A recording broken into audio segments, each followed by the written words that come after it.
Nine Inch Nails, The Downward Spiral. I decided to check this album out when I was thinking about doing one on Johnny Cash. Cash's last hit was a version of Hurt, a Nine Inch Nails song produced by Rick Rubin. I am very impressed that Rick Rubin recognised something in that song that I would have missed.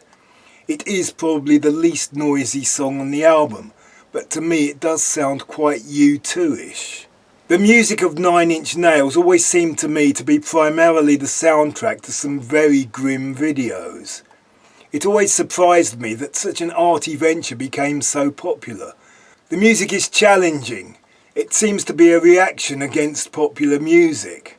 There has always been reactions against popular music that appealed to the depressed young. Music that certain kinds of adolescents in different eras would play in darkened rooms, when cheering themselves up was the last thing they wanted. In my day I turned to the clanking bell and churning distortion of Black Sabbath's first album.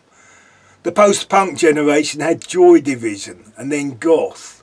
In the Simpsons episode called Homerpalooza, featuring Smashing Pumpkins, Bart says making teenagers depressed is like shooting fish in a barrel. Nine Inch Nails is a singer-songwriter keyboard player called Trent Reznor, who took the synth pop of Depeche Mode and Aha and twisted and distorted it.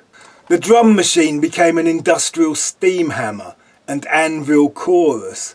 The singing became a growl like Tom Waits' Junkyard period, only without the swing. Nine Inch Nails hammer into your head like a clockwork pile driver, without anything to wake you from the nightmare apart from a few very brief seconds of real piano that just serve to highlight the surrounding dark soundscape. The sheer variety of harsh musical textures and hammering rhythms keeps this from ever being too tedious, and the trick of matching challenging verses with catchy chanted choruses gives it an unlikely commercial appeal.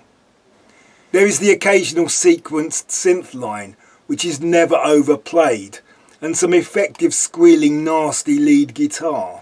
There is little of my pet hate, which is that Pet Shop Boys sustained stringy pad that fills out electropop like an invasion of bees.